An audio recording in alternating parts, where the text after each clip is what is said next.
Tonight, can a twisted arm lead to health care reform? President Obama steps up the pressure on Senate Democrats, but an independent may hold the key. I'm Katie Couric. Also tonight, the president's solution to the Guantanamo problem. He wants to move some of the terror suspects to this prison in his home state of Illinois. CBS News exposed the problem: tens of thousands of rape cases unprosecuted because of rape kits untested. Today, Congress demanded to know why. This is the CBS Evening News with Katie Couric. And good evening, everyone. President Obama invited Democratic senators to a White House decorated for the holidays and let them know what he wants for Christmas and that it could be the last chance to get it: a health care reform bill.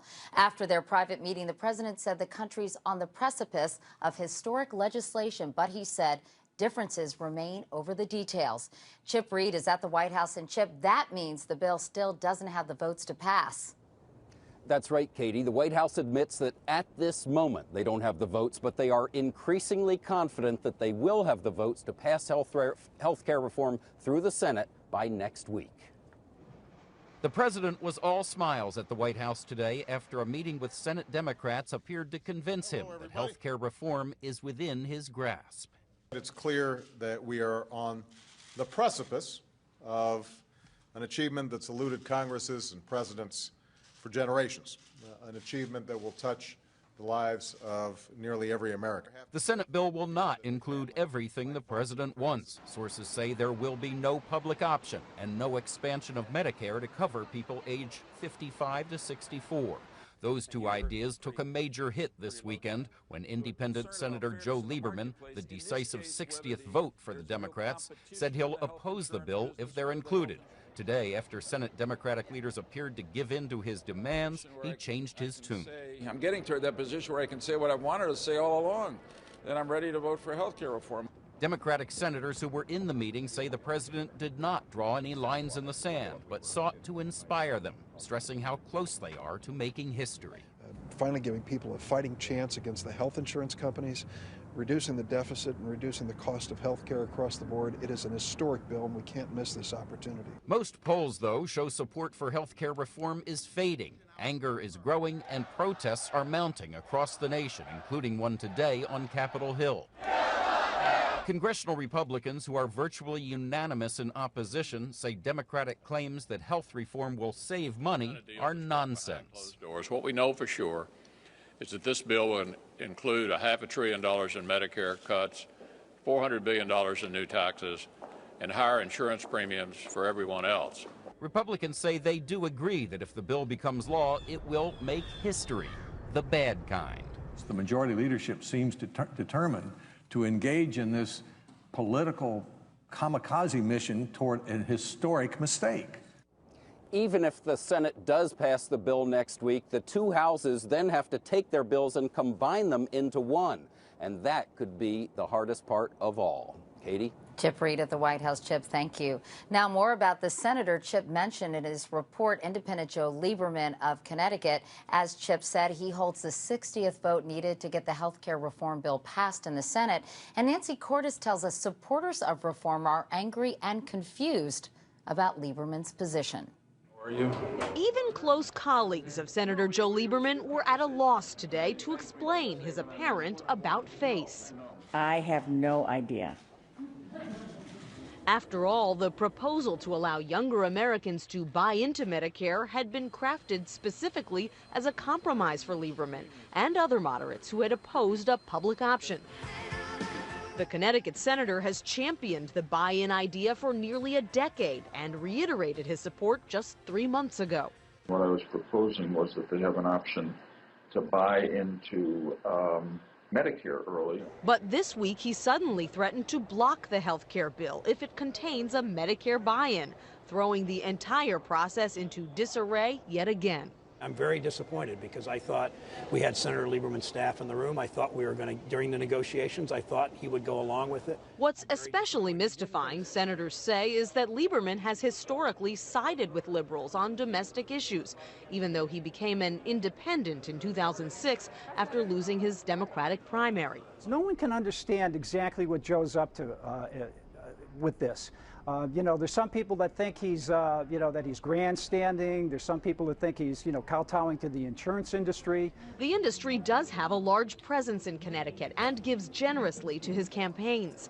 But Lieberman is hardly the only moderate putting the brakes on the bill.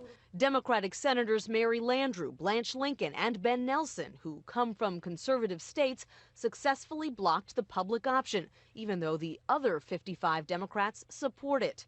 Nelson is still holding out for stricter anti-abortion language, leading some liberals to complain their agenda is being hijacked by a few. Does it trouble you that you're going against an overwhelming majority of your caucus? Well, it's not fun. I said that to my colleagues at the White House. I haven't enjoyed it, but you got to do what you think is right. So this small group of 4 or so senators has managed successfully to impose their will on the other 530 members of Congress, because the changes that they're demanding to the Senate bill will likely have to be made to the House bill, too. Katie? And Nancy, how does Senator Lieberman explain that he supported allowing people to buy into Medicare as recently as September?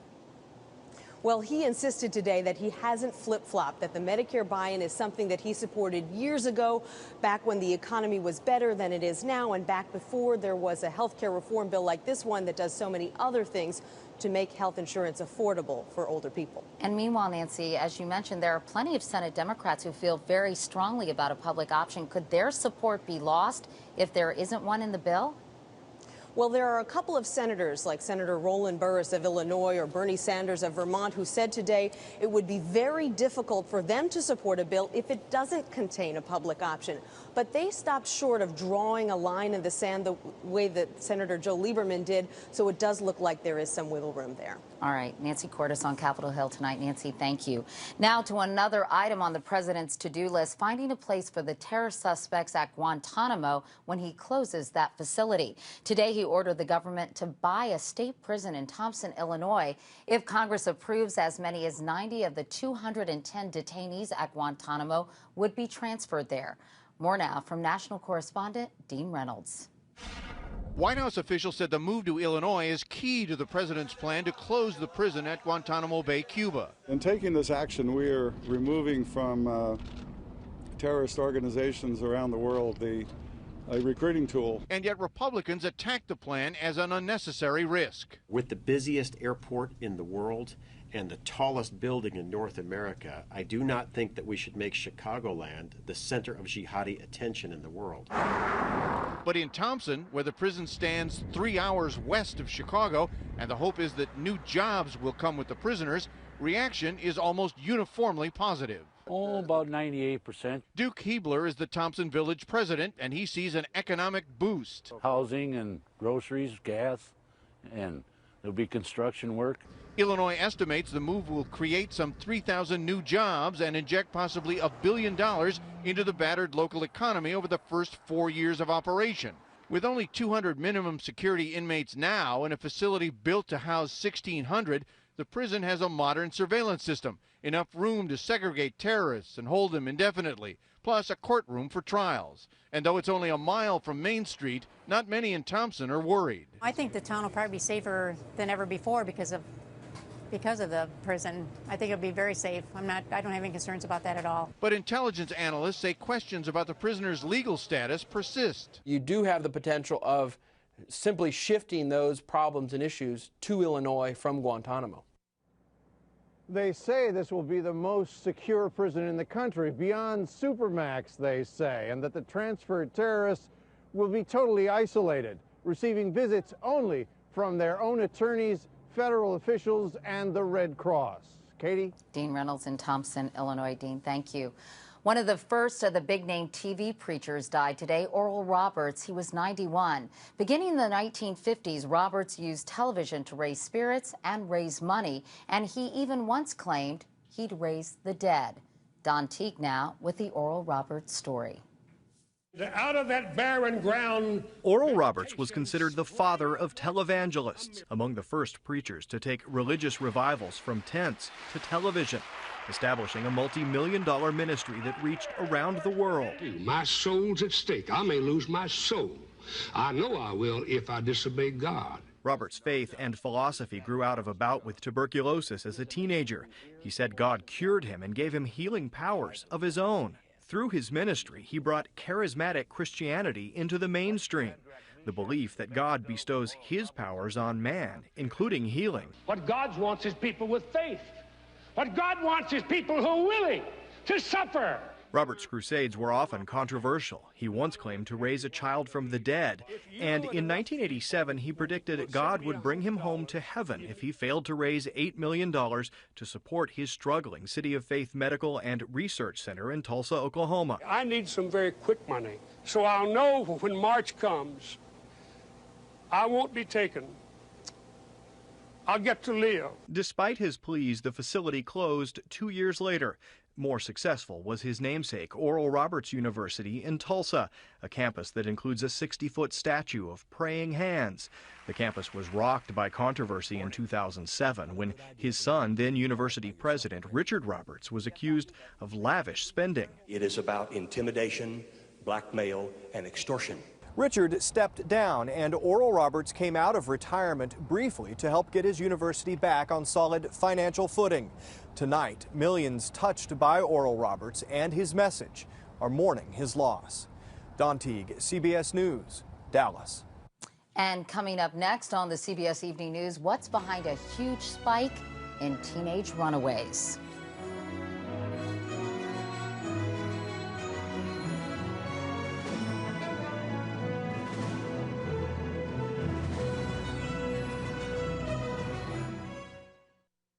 The recession is taking a heavy toll on American families. In a new CBS News New York Times poll, nearly half who've lost their jobs said it's been a hardship on their families. More than a third said they've seen changes in their children's behavior.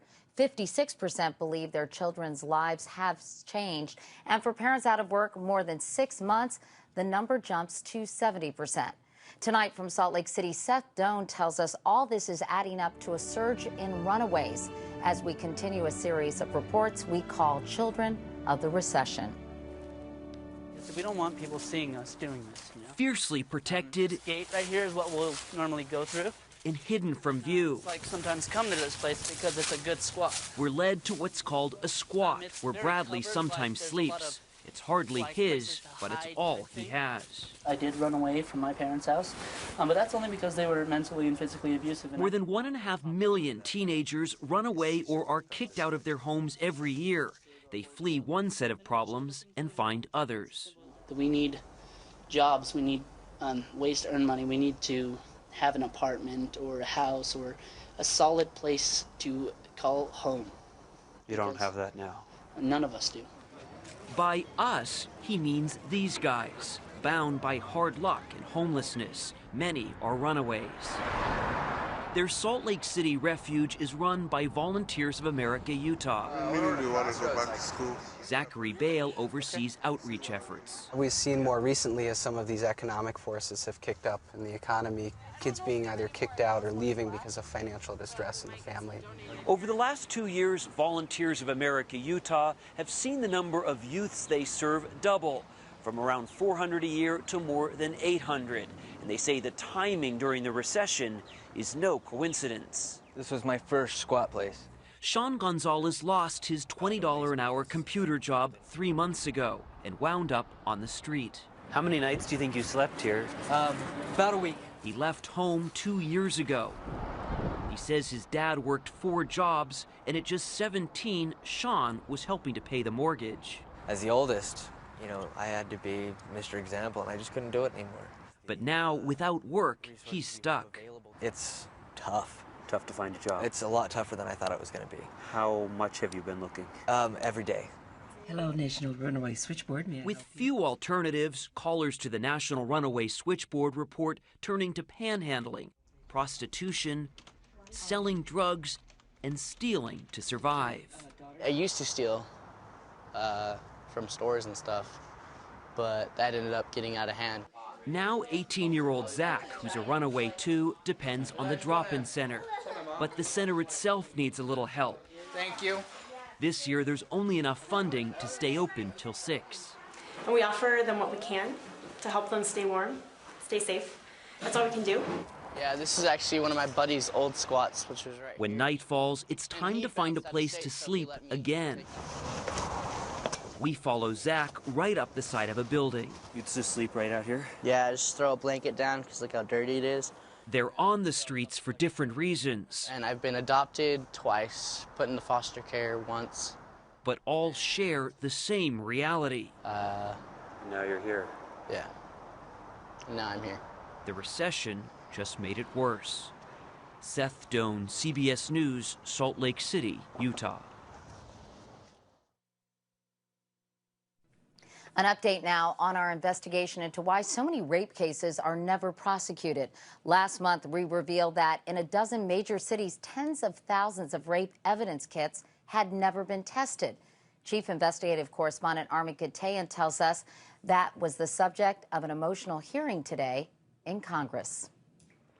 Debbie Smith was home in March of 1989 when a masked man abducted her, dragged her to a nearby woods, and repeatedly raped her. After he let me live, I wished he'd killed me. Today on Capitol Hill, Smith and other witnesses implored a Senate panel to eliminate the alarming backlog of untested rape kits nationwide. Each box holds within it vital evidence that is crucial to the safety of women everywhere. As a recent CBS News special documented, there are Last month, a CBS News investigation found more than 20,000 rape kits in major American cities that were never tested. An additional 6,000 languishing in crime labs, waiting months, even years, to be tested. We need to be figuring a way to get our local law enforcement up to where they need to be. They solve homicides. They solve many, many rape cases. Linda Fairstein led the Manhattan District Attorney's Sex Crimes Unit for 26 years, spearheading New York's decision to test every single rape kit. The result, an arrest rate for rape of 70% today, nearly triple the national average. We need to find, identify, test, and get results on every rape kit that exists in this country. Several senators today called for strengthening the 2004 bill designed to reduce the backlog of rape kits that sit untested. A bill named after none other than Debbie Smith. It's one of the few things that we can do that not only brings justice to the victim, but it prevents crimes. For Smith, justice finally came with a DNA match of a prisoner in Virginia. Justice still missing for thousands of other women across the country. Armin Gatayan, CBS News, Washington.